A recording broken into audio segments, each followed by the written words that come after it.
Hi viewers, welcome to Grenzy's Kitchen. இன்னைக்கு நம்மளோட கிச்சனில் ஒரு சோயா வச்சு ஒரு சீஸ் பால்ஸ் எப்படி செய்யலாம் அப்படின்றத பார்க்க போகிறோம். சீஸ் பால்ஸ் நம்ம எல்லாருக்கும் ரொம்ப ஃபேவரட்டான டிஷ், குழந்தைங்களாம் ரொம்ப விரும்பி சாப்பிடுவாங்க.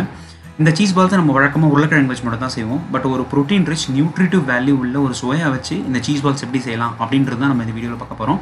இந்த சீஸ் பால் செய்யறதுக்கு தேவையான பொருட்கள் என்னென்னு பார்க்கலாம். 1 cup soya or meal maker, எண்ணெய், உப்பு, சோள மாவு, மைதா மாவு, மிளகு பொடி, பிரெட் க்ரம்ஸ், சீஸ்.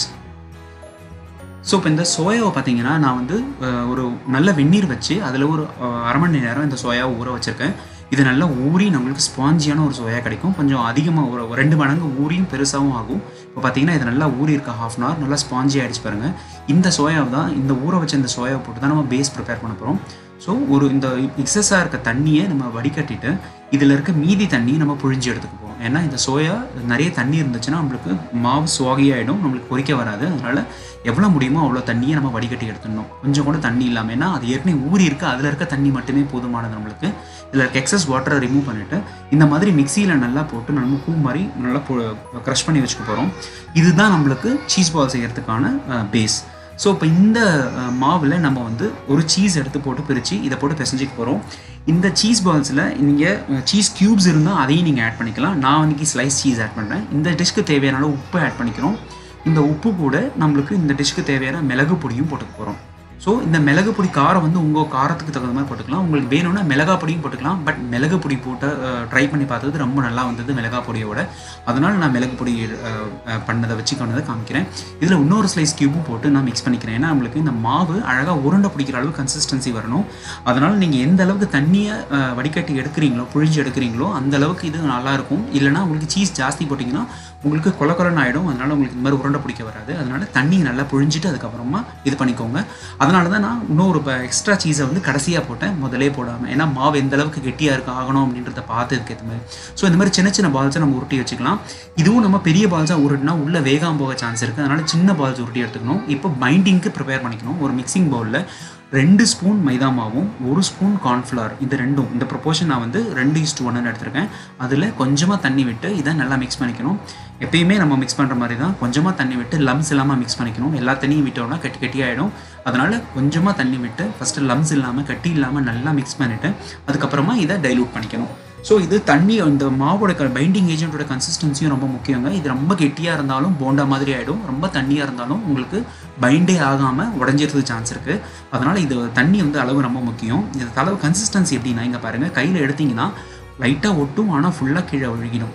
கையில் ஒட்டுச்சினாலும் திக்னஸ் ரொம்ப ஜாஸ்தி இருக்கும், ஒட்டாமல் போனாலும் ரொம்ப உடஞ்சி போக சான்ஸ் இருக்குது. இந்த மாதிரி லைட்டாக ஒட்டுற அளவுக்கு கன்சிஸ்டன்சி இருந்தால் போதும். இந்த அளவுக்கான கன்சிஸ்டன்சி இருக்குது. இப்போ இந்த புரிச்சு வச்சுருக்க இந்த சீஸ் பால்ஸை இந்த பைண்டிங் ஏஜென்ட்டில் இந்த மாவில் ஒரு தடவை நல்லா டிப் பண்ணிவிட்டு நான் பிரெட் க்ரம்ஸில் போட்டு நல்லா இது பண்ணிக்கிறோம்.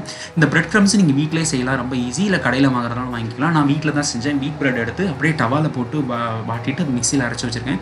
இந்த பிரெட் க்ரம்ஸை நல்லா 2 தடவை அப்ளை பண்ணிக்கணும். கொஞ்சம் நல்லா அப்படியே நல்லா உருண்டை மாதிரி கொழுக்கட்டை மாதிரி பிடிச்சிட்டு அதுக்கப்புறம் திருப்பியும் இன்னொரு தடவை அப்ளை பண்ணிக்கணும். எதுக்காகனா, இந்த பிரெட் க்ரம்ஸ் நிறையா போட்டு அப்ளை பண்ணியிருந்தீங்கன்னா மேலே உங்களுக்கு லேயர் ரொம்ப கிறிஸ்பியாக கிடைக்கும். பொரிக்கும் போது ஒரே ஒரு தடவை அப்ளை பண்ணிங்கன்னா அது சாதா போண்டா மாதிரி தான் இருக்கும். சீஸ் பால்ஸ் மாதிரி உங்களுக்கு அந்த எஃபெக்ட் வராது.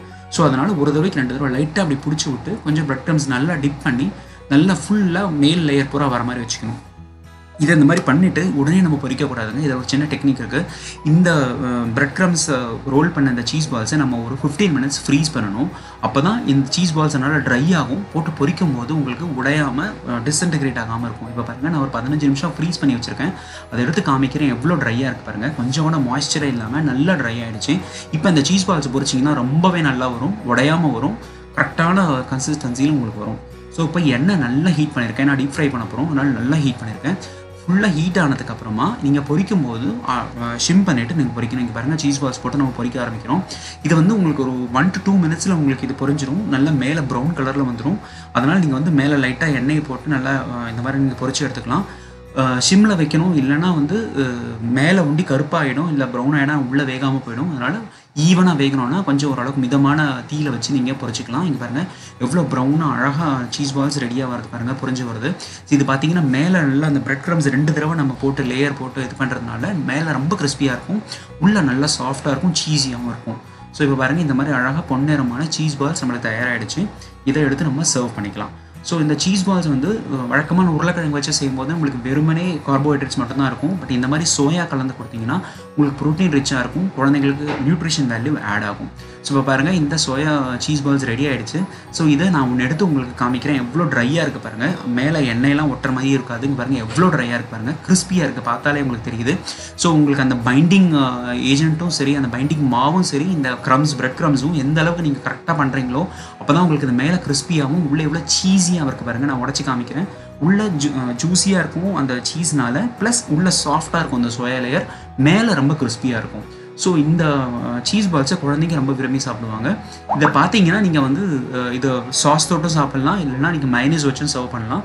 ரொம்பவே நல்லாயிருக்கும். ஸோ இந்த சீஸ் பால்ஸை நீங்கள் ட்ரை பண்ணி பாருங்கள். உங்கள் கமெண்ட்ஸை போஸ்ட் பண்ணுங்கள், பிடிச்சிருந்தா லைக் பண்ணுங்கள், உங்கள் ஃப்ரெண்ட்ஸ்க்கு ஷேர் பண்ணுங்கள், நம்ம சேனல் சப்ஸ்கிரைபும் பண்ணுங்கள். இந்த மாதிரி இன்னொரு வித்தியாசமான ஒரு வீடியோவோட மீண்டும் சந்திப்போம். வணக்கம்.